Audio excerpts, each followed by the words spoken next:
Hello, I'm Cerrie Burnell and I'm at the Isle of Wight Story Festival, and I've just done an event about my middle grade fiction, Wilder Than Midnight.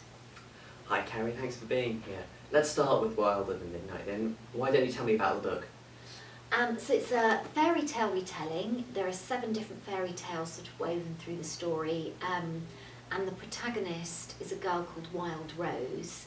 And the reason I really wanted to write her is because she shares the same disability with me, and when I was little, I didn't really see anyone in books, and especially in fairy tales, who looked like me.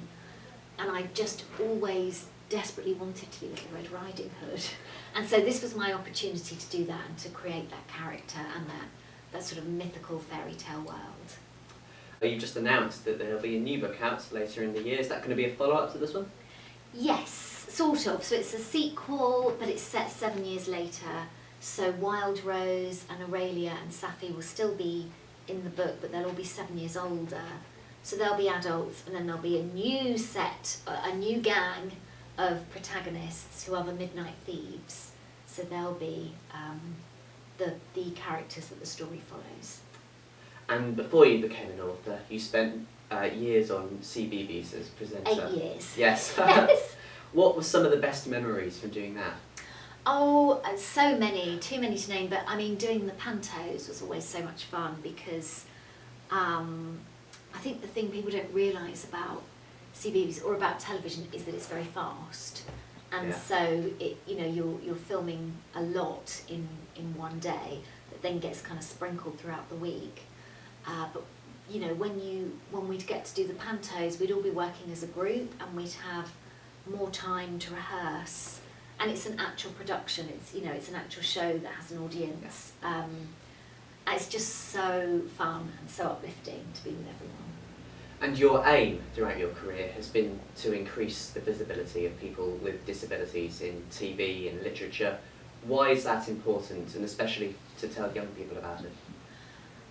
Well, it's important because we don't have enough positive representation, and so when I started out my career as an actor, in fact, before CBeebies, that was really apparent, and that was something that could be really challenging.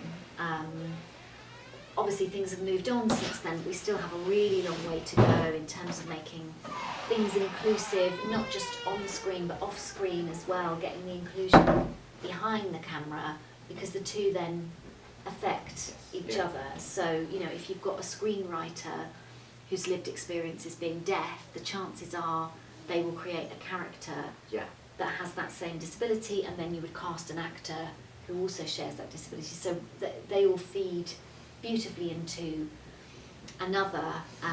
So that has been part of my work since leaving CBeebies. I've been an ambassador for disability at the BBC, and I'm continuing to write and just champion better inclusion, really.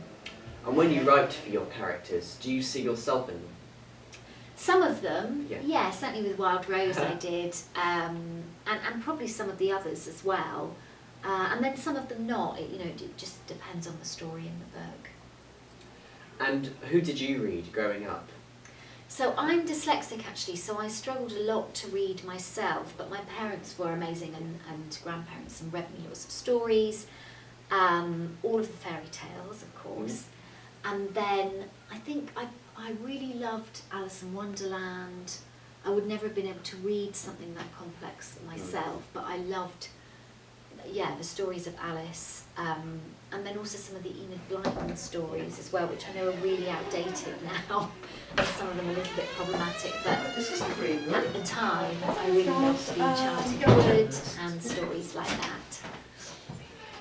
You're not the first person to mention Enid Blyton, actually. When I've asked that question throughout the weekend, she's definitely an influence. I think if you were little in the 80s, I think that was really enchanting and popular and available. Yes.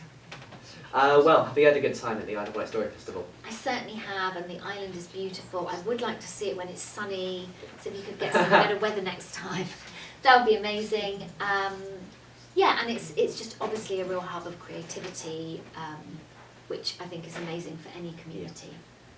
Well, that's great. Thank you very much for being here. Thank you. Thank you so much.